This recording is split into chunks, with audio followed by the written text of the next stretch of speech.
নমস্কার, আমার ইউটিউব চ্যানেলে আপনাদের সবাইকে অনেক অনেক স্বাগত আর অনেক ভালোবাসা।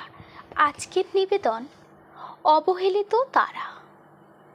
তারা আকাশের দিকে তাকিয়ে সবাই রাতে তাকে দেখে।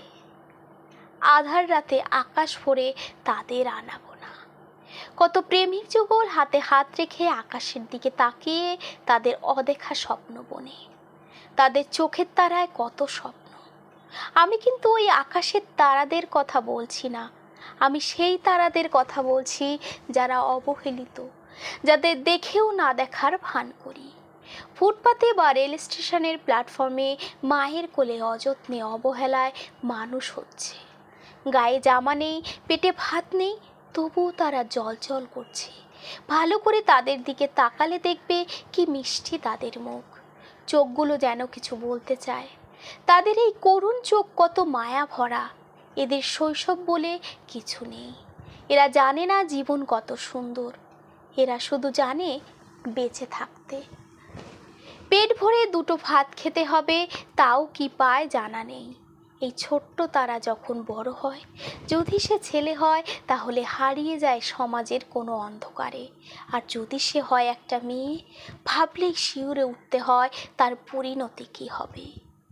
এদের জীবিকা অর্জনের কোনো রাস্তা করে না কেন রাজনৈতিক দল বা সরকার? এদের জন্য আমরা কি কিছুই করতে পারি না? একটু ভালো খাওয়ার ব্যবস্থা, একটু লেখাপড়া শেখানোর ব্যবস্থা, একটু ভালো মাথা গোজার ঠাঁই পারি কি দিতে?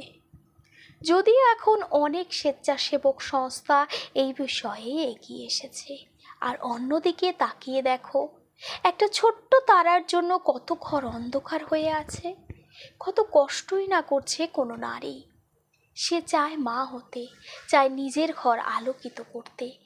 কত সাধ্য সাধনা করে, তার জন্য অর্থ তার কাছে বাধা হয় না। এমনকি নিজের জীবন পর্যন্ত বাজি রাখতে দুবার ভাবে না। ঈশ্বরের কি খেলা! কেউ না চাইতে পেয়ে যায়, আর কারো অনেক প্রার্থনার পরেও খালি হাতে ফিরতে হয়। ওই অবহেলিত তারাদের দেখে মাঝে মাঝে ভাবি, যদি এই তারাগুলো একটু ভালো ঘরে জন্ম নিত, একটু যত্ন পেত একটু শিক্ষা, এরা সমাজের কোনো এক উজ্জ্বল তারা হতে পারত। নমস্কার, আজকে এই পর্যন্তই। গল্পটি যদি আপনাদের ভালো লেগে থাকে তাহলে অবশ্যই আমার চ্যানেলটিকে সাবস্ক্রাইব করে আমার পাশে থাকবেন। আর সবাই ভালো থাকবেন, সুস্থ থাকবেন, সাবধানে থাকবেন।